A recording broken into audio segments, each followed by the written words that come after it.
Welcome to Journey Church. Whether you are here in person or joining us online, I know that you will have an experience of God that will be a blessing to you.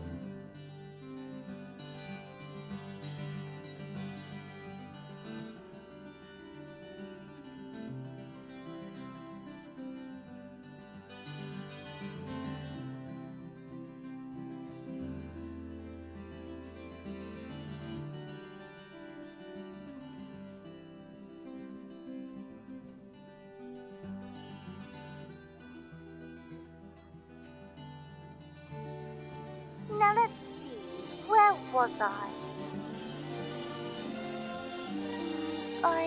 I wonder which way I ought to go.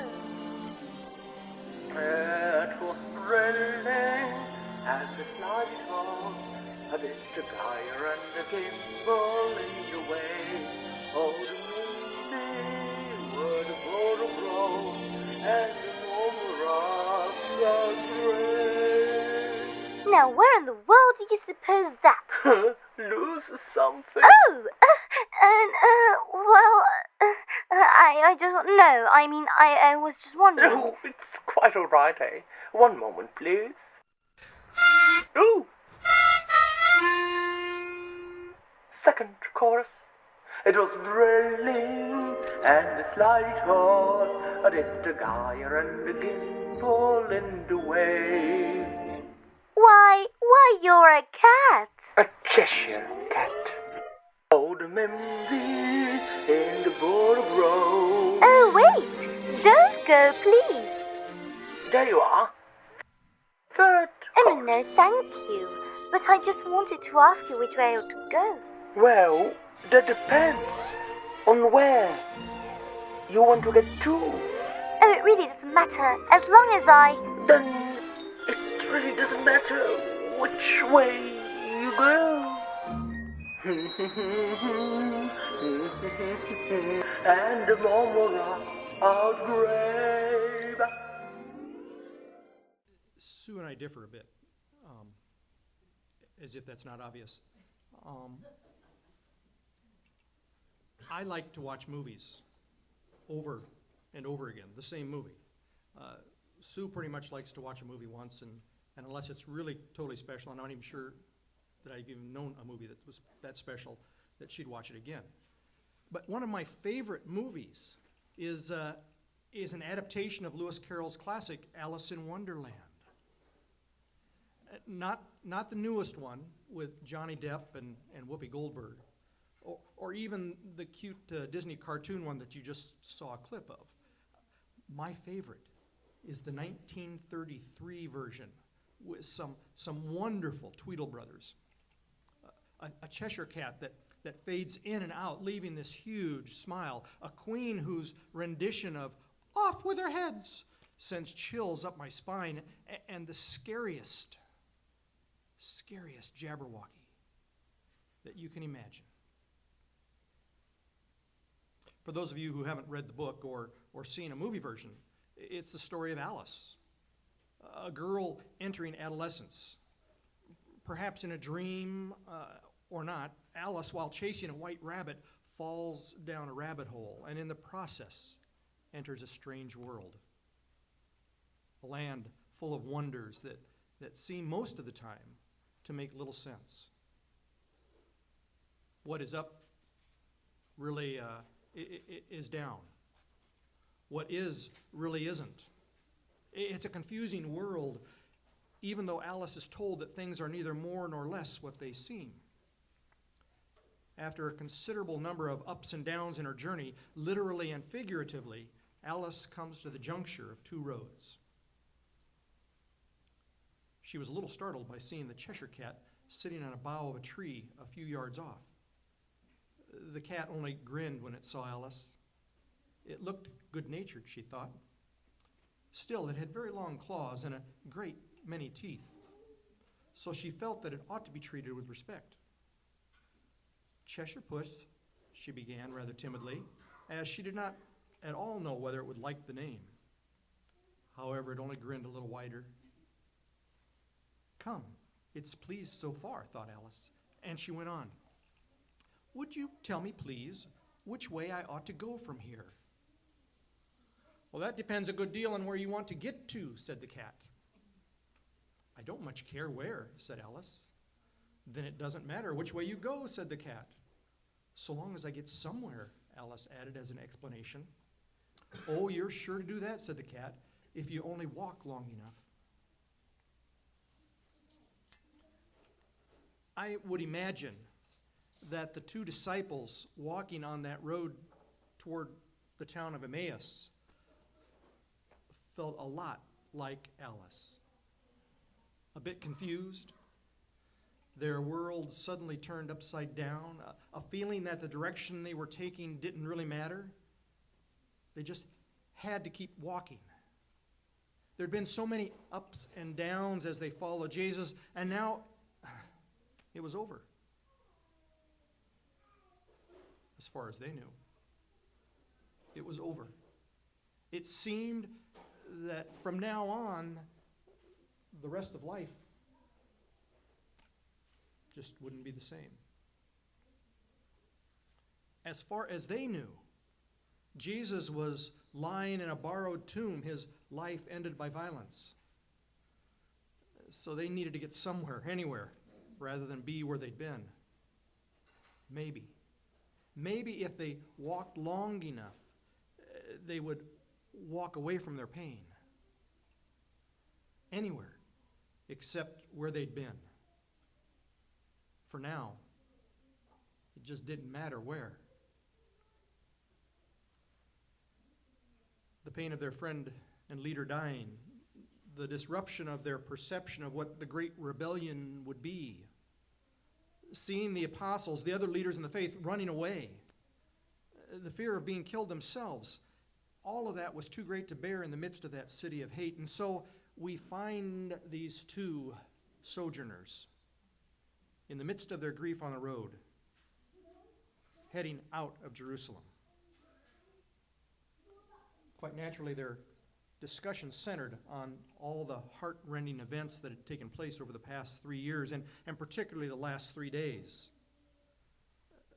Their discussion was not only centered on those events, but the discussion was consumed by the fact that, well, their friend was dead. Little did they know. How could they know, given the path they'd chosen to take, that the same day they left was the same day that the stone had been moved from in front of the tomb, the same day that Mary Magdalene and others had seen the empty tomb, the same day that Mary Magdalene had experienced the risen Christ. It was the same day that some of the frightened apostles were finding their way back to that upper room where they'd met before. For all these two on the road to Emmaus knew, everyone else had scattered, and Jesus was dead. That's all there was to it. Interesting, isn't it? How grief can cause a person not to care, can cause a person to feel lost, even abandoned. The non-direction in which they were now going could have caused them to lose the opportunity to be exactly where they needed to be. Had they been perhaps more mindful, more open to the holy presence, they too might have experienced the empty tomb at sunrise. They too might have been living in the possibilities rather than sludging through the depressive fear that their lives were destroyed. Have any of you had the experience of aimless wandering in your life? For any variety of reasons, have you felt the need to be somewhere, anywhere, rather than at a certain point in your life? Or are you, even as we speak, running away from a hurt, a disappointment, headed anywhere but where you've been? If so, I think I've got good news for you.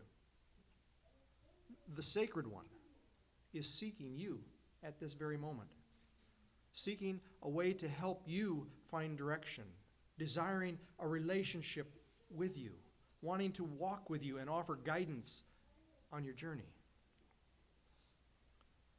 Just as the Holy Presence journeyed with those spiritually aggrieved disciples and triggered their mindfulness through a memory, God wants to journey with you and transform your prior moments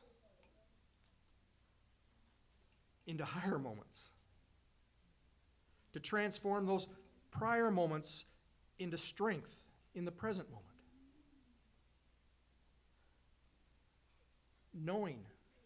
Knowing where you are going is wonderful.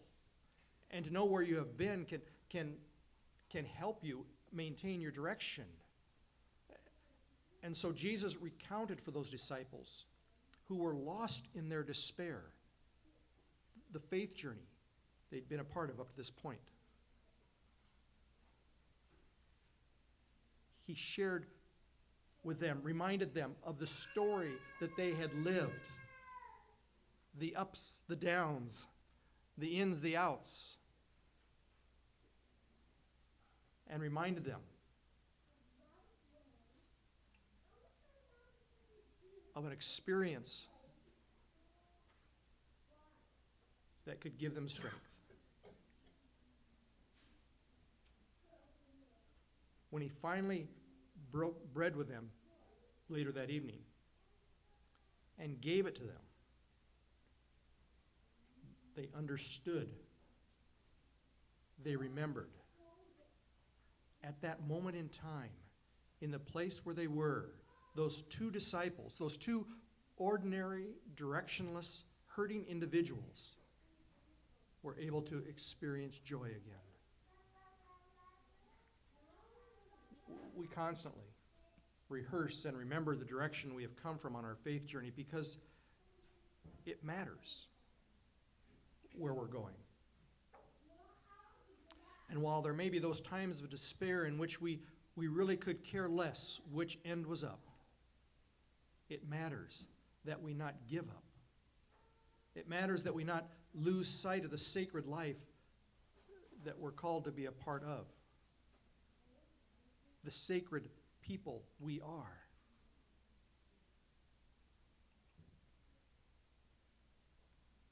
I would suggest that it does make a difference if you know where you're going. And it makes a difference that this community of faith is willing to journey with you as you discover your direction. Be mindful when you feel your heart burning within you. Be mindful of all the moments, because in them, you will recognize God.